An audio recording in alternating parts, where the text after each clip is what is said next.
प्रदोषे दीपकश्चन्द्रः प्रभाते दीपको रविः त्रैलोक्ये दीपको धर्मः सुपुत्रः कुलदीपकः. याचा अर्थ, या श्लोकामध्ये दिव्याचा अर्थ जो आपल्याला योग्य मार्ग दाखवतो तो, जसे की तमसोमा ज्योतिर्गमय म्हणजे आपल्याला अंधाराकडून प्रकाशाकडे घेऊन जातो तो. यात चंद्र रात्रीचा दिवा आहे जो आपणास रात्री मार्ग दाखवतो. सूर्य हा दिवसाचा दिवा आहे जो दिवसा मार्ग दाखवतो.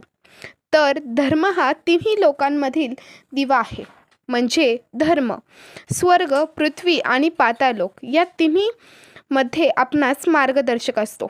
तसेच एक चांगल्या मुलाला पूर्ण कुलाचा दिवा म्हटले जाते.